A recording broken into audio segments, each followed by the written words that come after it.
Demetrius, why did you braid your hair? Because I'm having my weekly biracial identity. All right, so I love this video. This guy's mixed, and he did the head nod to a black guy, but he nodded down instead of up, and the guy didn't do the nod back.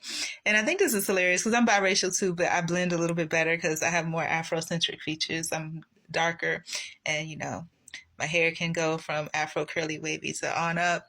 And I'm reading his comments, and some of them are so hilarious. And to me, they're mean, but you know, it is what it is. Says you got a white mama, huh? You don't got to answer. We know.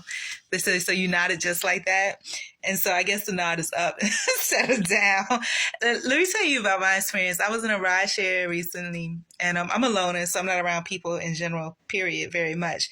But I remember feeling real good in that ride share because the driver was black, and he had, like the young people say, Riz. And then the girl got in, she was black, just got back from shopping. Then the guy got in that was on an interview, he was black.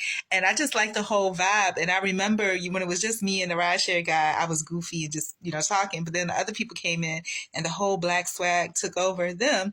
And I remember sitting there like, ooh, I better be quiet, because if I talk too much, then I'm gonna blow the cover, and then I'm gonna mess up the vibe, because they're all enjoying each other's company as black people, as black people do. And I feel like an interloper. Like I've kind of somehow I intervened into the real black community and see how black people act when it's just black people around. And so I felt like I had to be quiet and just be real still, because if I said anything and somehow the cover was blown, I'd mess up the whole vibe. I remember being in, and this kind of hurt my feelings a little bit. I was in, I think it was Popeyes in Orlando area, and I was in there just eating my chicken, and a couple of black guys walked in and started talking to me, and I was talking to After a while, that's like, that ain't no sister. You know what I'm saying? Like I was pretending to be black when I wasn't. I wasn't trying to pretend. I mean, I am black, but like I had intentionally tricked them into believing that I was something that I'm not. You know what I'm saying?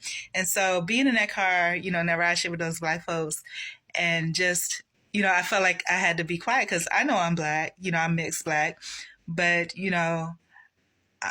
sometimes your blackness or your level of blackness and your coolness don't match what they're raised with. My mom is non-black too, and people can tell because of, you're usually raised by your mom, and your mannerisms and things you pick up are from there. Now, as a mixed person, you do pick up things from culture and community and seeing, and sometimes, you mimic a little bit so you could try to fit in, and then after a while you fake it, and then you kind of make it. But people, it's just like something's just a little different. But anyway, I just want to share my experience. I blend a little better because I'm darker and I have more Afro